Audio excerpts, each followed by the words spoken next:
saw from them against the Monkeys was not quite what I expected. I expected them to really come out and try and make a statement here towards the top 3 and towards a direct qualification for BlizzCon. Didn't quite get that, and today they have to prove a bit that was a fluke, I feel. Yeah. They had to prove it. We had a bad day. We had a bad day. Things didn't flow, didn't quite work out for us. We struggled with drafts a little bit. It was a bad day, though.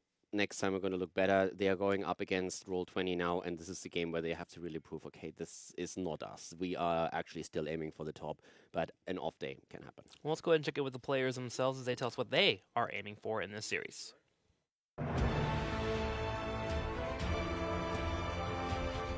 Method always seems like a hard team to play against in general. Actually, my entire GC career had a really hard time always playing against them.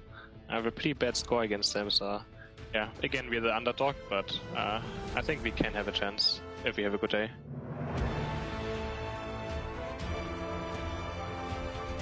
I think the meta is really bad.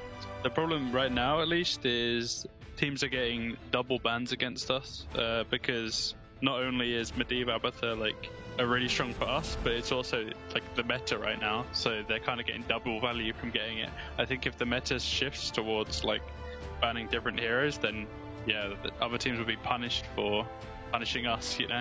I think Roll20 are looking a little bit stronger than they did last half, but as I said, like, we're looking to go to BlizzCon, so we have to be taking these trios where, like, against the lowest end of the table.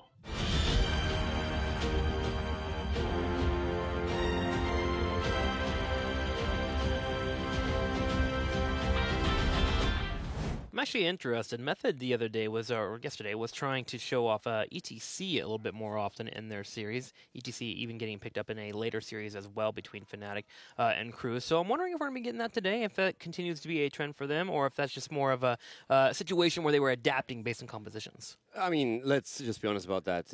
Even in the interviews, first of all, most of the ETC drafts didn't work out, and a lot of the teams that played ETC admitted afterwards straight up, okay, that was a mistake. Not worth it. Yeah. That was not the pick that we're looking for. We tried it, but it didn't work out. We should have gone for something different.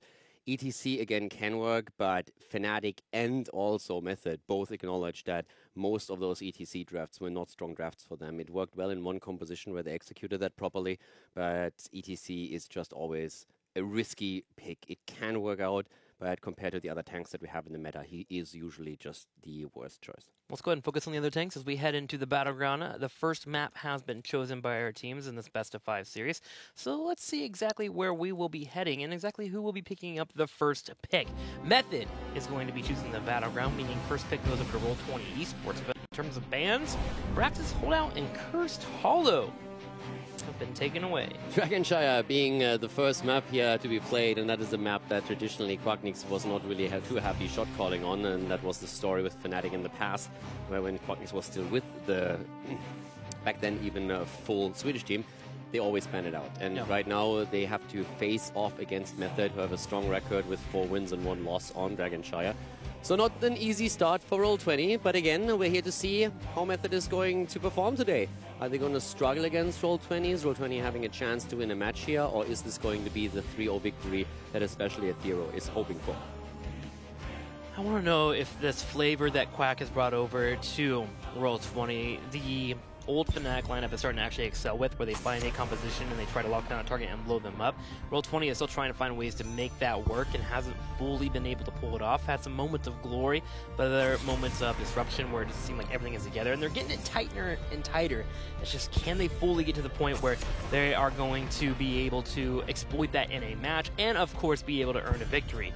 Maiev is going to be opened up at the ban here for Method. Over to Roll20 Esports, Medivh and Abathur is going to be the 1-2. Method, what are you thinking about for your second ban here?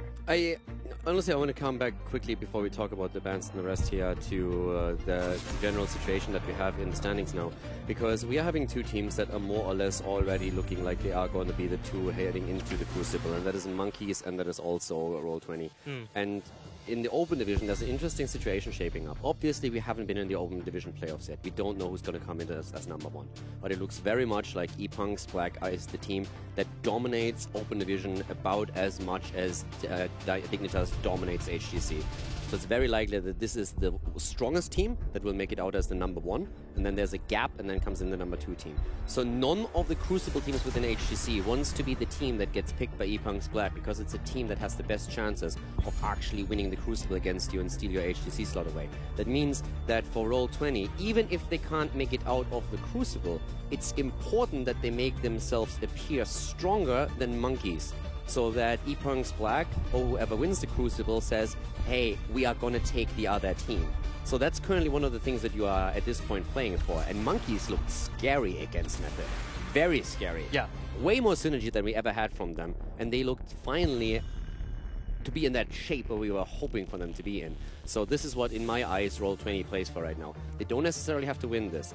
It's important for them to win later against monkeys in a direct competition, against Gravant Gaming if they can do that. Those are the games we're looking for. But at least they need already to start today to look scary and strong, so that they deter any team that comes from the Open Division number 1 to pick them, so that they have an easier match playing against the number 2. Gotta look explosive, that is for sure. Hanzo's and Van Dow are on Dragonshire, something that we've seen from Roll20 Esports a lot in the past. If you ever have a chance, Chris would love to move into that character, so having him taken away allows for a method to make sure that they don't have to deal with that element coming in from Roll20. Roll20 will answer back with a Diablo ban. Phoenix has already been picked up as a first pick, which was a little bit interesting. He's been falling off for a lot of teams, but starting to find his way back into the HGC in terms of team composition, so taking away from that synergy of slows and, of course, set up there with the Phoenix. A bit surprising to me that Diablo wasn't actually picked by Roll20 over Muradin. Then again, Dragonshire is very strong for Muradin. There's so many ways where you can just hop over a hedge and simply set up that Stormbolt. Yeah. But the Urel and Diablo synergy is, of course, more than fantastic. But I have to say that I really like what Roll20 is currently running. Urel is going to be great for the top lane. Muradin is going to be strong there too. They can now round that draft out, but they have a very nice setup already as it stands here. And we get a Quacknik special. If it walks like a duck and talks like a duck, it's definitely going to be a Falstad. Well played there. Falstad. An oldie, a goodie, a classic, but one that Quack loves to play on and one that he can make plays on. I'm interested to see what method's going to be rotating into for their 5th pick. Looking for that main tank.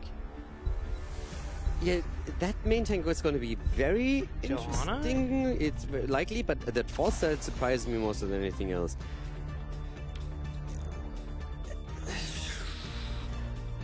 I'm very torn between I love it and I hate it. I like it here because I look over to Method and I don't see an immediate way to get on top of him. Yeah. Which gives him time to also dictate how he wants to control the team fight. But it is Falstad. Falstad has a long wind-up time when it comes to auto attacks, of course. And then you have to be on point with your rotations. But it's Dragonshire. You can play pretty safe with your Dahaka.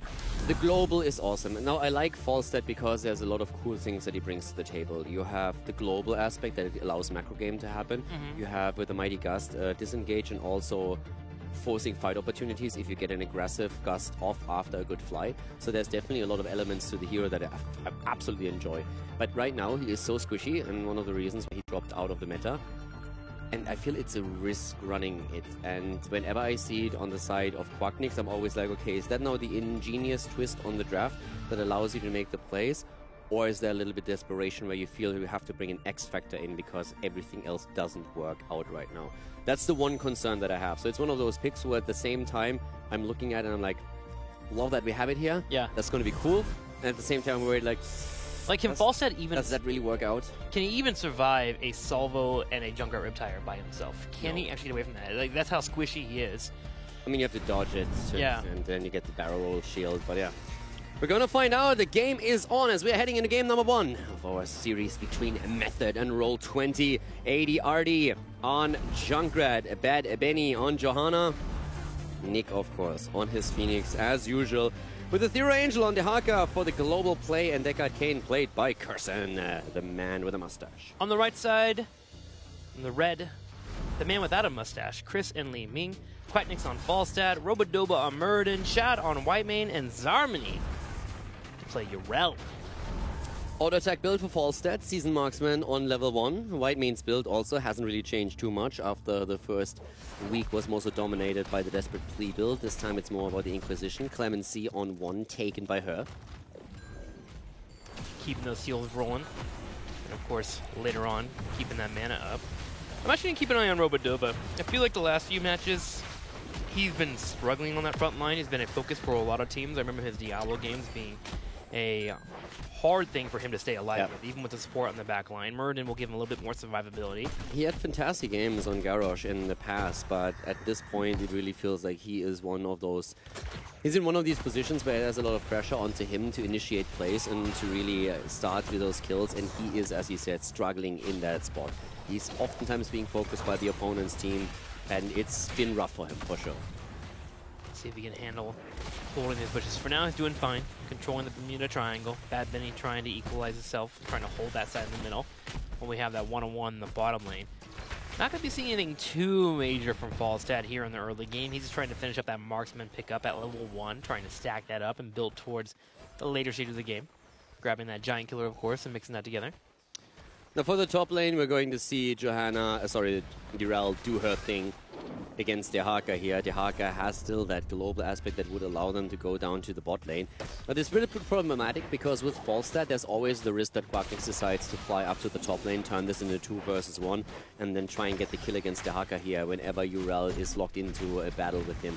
So for Dehaka, or the Hero Angel, it's now double annoying to play that matchup. Not only do you go into Urel, but there is a Falstad on the opponent's team too that can offset that one-on-one matchup anytime. I remember that being such a big thing a couple years ago when Falstad would get picked up and there was that one-on-one in the top lane they would constantly have. For some reason Zagara always came to mind, especially in dorm play. I know that's talking way back in the day, but yeah, you would just focus that one target in the top lane. If they ever overstepped, you would have the immediate kills. So yep, Dehaka will have to watch out for that, but it can be offset by Method. Keeping an eye on the bottom lane, that's what they're doing. Using traps there from Junkrat, playing safe in the middle lane, trying to soak. Nick doing what he can here to slow down Falstad and Robodoba, who rotated in.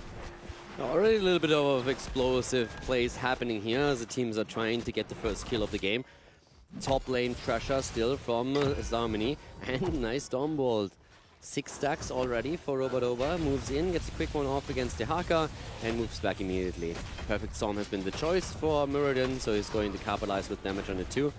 A really nice invade attempt here from Roll20, at least spying out what's going on at that mercenary camp for Method. I feel like that was a little bit early though.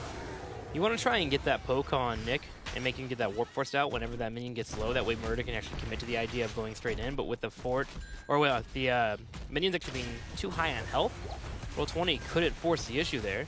So Method, just buy some time, wait for some teammates to roll in, and then they grab their knights. Now there is a bit of a problem. Usually when your opponent is taking a mercenary camp, they are of course not as present in the middle of the map as they would like to be, so that allows you to either take a camp yourself, push somewhere, or make an aggressive rotation and try and get a kill. And none of that happened because Roll20 was just looking at the camp being taken, was thinking about maybe invading, decided against it, and moved away. So now there's a, so to say, free knight camp pushing at the top lane, and that gives Method now an upper hand in the map control. That requires Falstad to rotate over. Global will help out with that, but Method can make a play for this middle dragon now. That Knight Aura will get cleaned up. Ethereal actually hanging in the corner here, wants to fight over. Urel actually jumps straight on top of the point here to stop this shrine from being grabbed. I was wondering if Method would try to fight that, but they decided to back on up.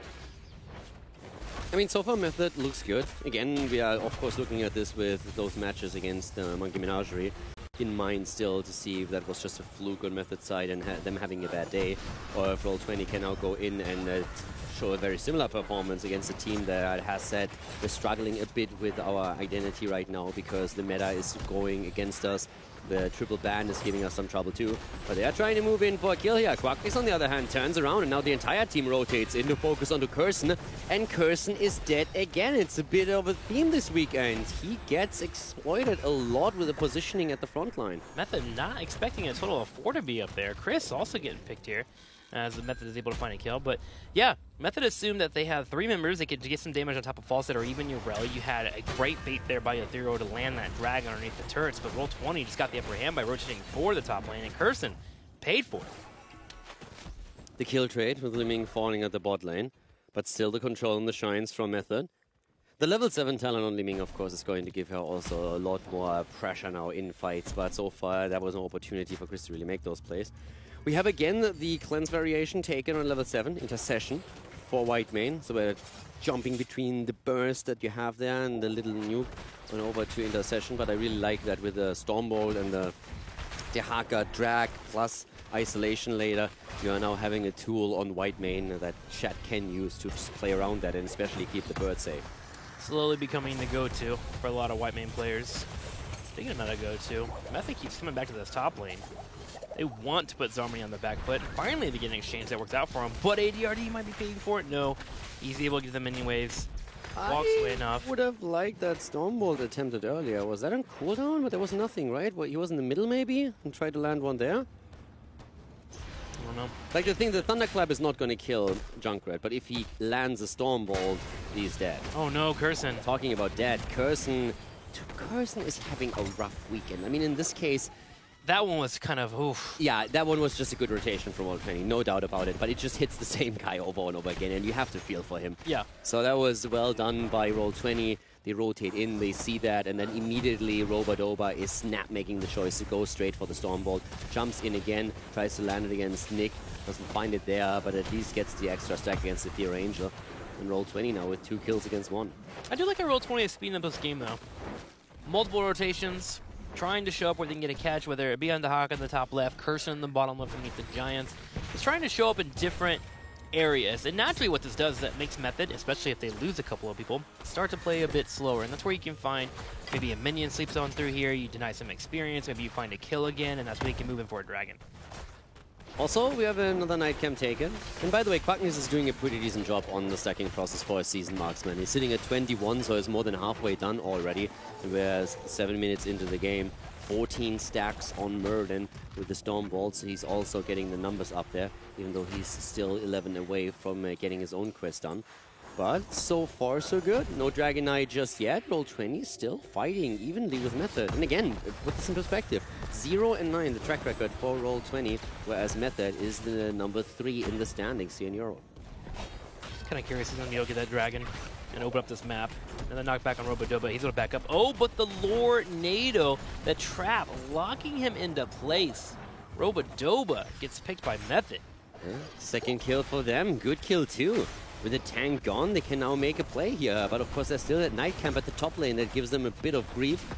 Here comes the rotation from Chat, helping out Zarmany, but they're buying time for Murden to come back into this.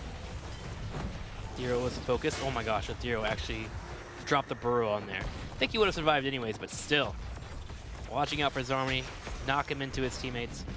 Method able to defend that top lane, finally clearing up that night camp, but still unable to grab that shrine. Chris was really good damage against Ben Benny here. Really well played, especially of course around his ult, just pulling him back into the combo. Really well done. Gets the extra damage onto Johanna and forces Benny to back off and tap at the fountain. So a bit of pressure that also allowed Murden safely get back into the game. Both of the teams heading for 13. It's a close one in game number 1 so far. Yeah. On a map that Quacknix doesn't really like to short call. So far, so good for them. 13 hitting for both of our teams too. Experience just hanging in there. Murden anchoring his bush here on the left while Roll20 works on grabbing the Giants. He'll take them away, get that pushing in the bottom lane. Zarmany finally coming up here from the top lane. We'll start to rotate down. This may proc Dehaka to come in for his own rotation, depending on if Method wants to force his fight. But he just pushes the lane instead and grabs the shrine. It's again one of these games where you just feel if there's one team fight, it can completely snowball. You're waiting for the gate to break. Yeah, exactly. It's like there's something that will give at some point. There's pressure on both sides. There's always these little skirmishes in place, these attempts to rotate. And you always feel like there's pressure accumulating on both sides, and one side is going to give. And now we have Giant Killer in for the bird, so Season Marksman is going to do a lot more work with that too. Good escape by Zarmany and a 4-man commitment at the top that didn't work out. Oh, Falstad flying in deep. The rest is coming in too. Turning into a 4 versus 4. Li Ming is on the way, but not here just yet. Sacred Aegis is going down as we're having Whiteman popping the ult, and here comes Li Ming. But they're not going for a kill yet. They just cannot get anyone. I can appreciate the quick rotation though. Roll20, bringing all 5 up, hoping they can get that fight broken out. I think the big factor that they did not expect was actually Johanna. I don't think she showed in that first initial game on top of Zarmany, so there wound up being 4 there. I also don't think that Falstad really expected Johanna to be in that bush. I think the thought process was really go in, see if you can maybe land the gust on someone and isolate him. And then, of course, the jig was up when Johanna saw the fly and was like, guys, there's a lot headed our way, so we need to deal with that. But yeah, that didn't quite go as Roll20 was hoping for, but they still were accepting of the brawl that happened. Shrine exchange again as Method takes top, but this time they have come with a Night Camp. They can put 4 up here on the top. We're getting to a point where Junkrat can double soak fine with that Ripper Air. Oh, hang on. ADRD jumps over. Robodoba tries to hunt him down. He lands the Stormbolt, but shouldn't be a kill. I really like what Robodoba is doing here. This is now the 2nd or 3rd time that he's moving into that position to interrupt the rotation. And against Deckard Cain, it worked out beautifully well earlier and gave them a kill. And they're trying to do that more often. There is honest pressure against Method right now. The tanks are doing a great job anchoring a lot of these plays. We just saw it from Johanna, sitting in that tight little alley there to make sure that no one can rotate over. But this is now, of course, a slight risk. The channel is there, but it gets interrupted through the temple of the top lane taken, or the shrine taken. Method is slightly ahead, but given who we are seeing here, Zealots against Method, Method should be farther ahead right now. They're taking a slight lead. Isolation comes in, but there is Shad with Intercession on level 7. Perfect here. That talent is already getting value for them. Yep. Solid play by Robodoba 2 playing Murden there. Doing his best to buy as much time as possible, dropping the Stormbolt at the only time that a drag could have hit, running straight to the minions too, forcing out an isolation, giving time for Whitemane to come over and give him that. Zero. It should be fine. Yeah, not having to pop the essence just yet, doesn't have to waste that. But 16 versus 16 soon. And it's a dead even game right now. And Falstad is sitting at 36 stacks. Almost finishing up that season marksman. Giant Killer's here too. 16 talents coming online, Mirror Ball. Roll20. It's affected by one person. They have the Stormbolt into a harsh discipline, Mighty Guts to knock people away, leaving for the resets. Their team fights can explode in a fast manner. Method is playing careful because of that. Method is playing really careful. I think they're also a bit scared after the performance against the Monkeys, and they're really worried that this might just backfire against them. So at least I would be worried about that. 16 is in for both teams, as we said. Season Marksman is about to be completed, so that's a huge one. Then we have 22 stacks on Murden Stormbolt Quest, so that means that we're going to have him also with another power spike in just a few seconds. Roll20 isn't looking bad here at all. The pressure at the top lane is being set up. Or 13 minutes into a game, there's no dragon. This is the last team in the European standings going up against one of the teams that went to the Western Clash, and they are looking strong doing it.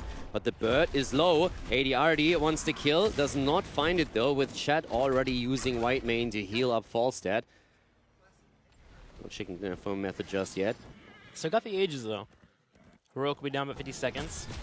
Method can find control of one shrine. They can then make a play to force a fight, especially with Gus being down 2.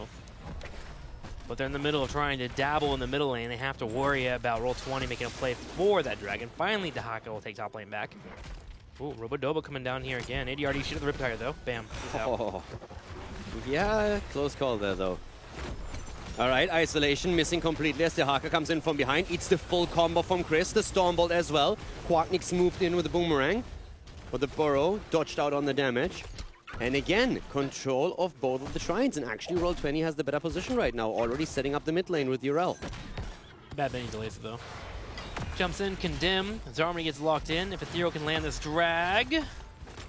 But here they go. Quests completed, both of them. Season Marksman and the Stormbolt. They're going for Ethereal, and he goes down. Dehaka is dead. Riptire is eliminated, and that's a Dragonite. Yep, Gus 2 to ensure it. There it is. Roll20 Esports takes an experience lead, gets a kill. It's 3-2.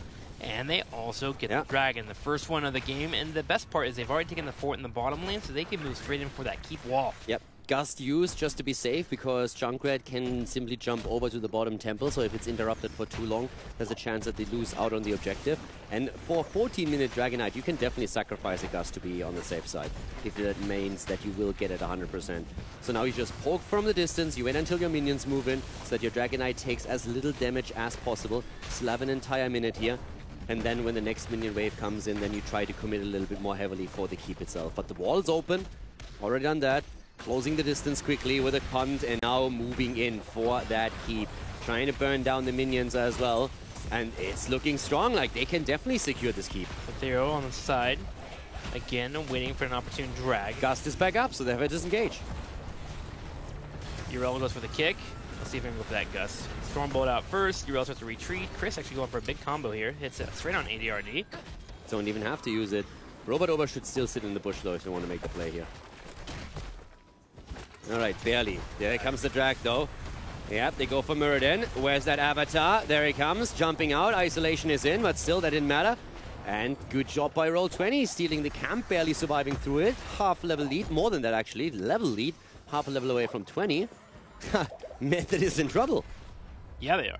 There's a fort in the top that can get picked up. That'll give them experience. They got to try to build towards 20 before the next dragon phase. They got some time until that happens. Also, Falset is on 45 stacks. So it's continuing to get the stacking done here. Yep, starting to hurt too. He's able to find some auto attacks in the middle of a fight right after a blind comes in from Johanna. They'll feel the real weight behind those attacks.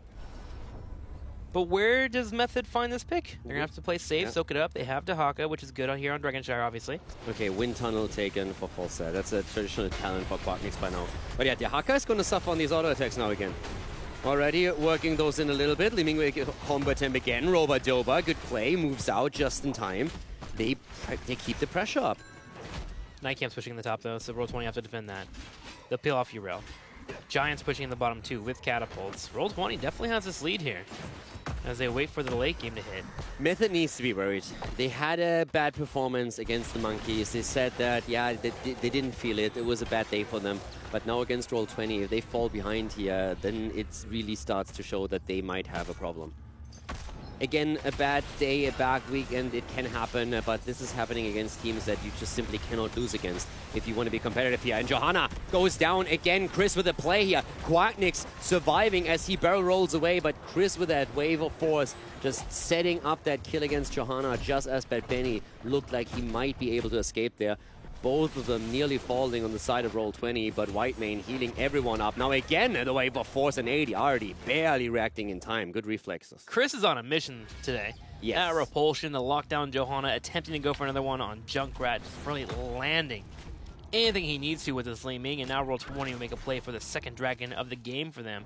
And this dragon can head straight down the bottom and look for a core, especially after they find a pick on Junkrat. Chris is just getting resets and he is mad. Like, who made Chris angry? What did he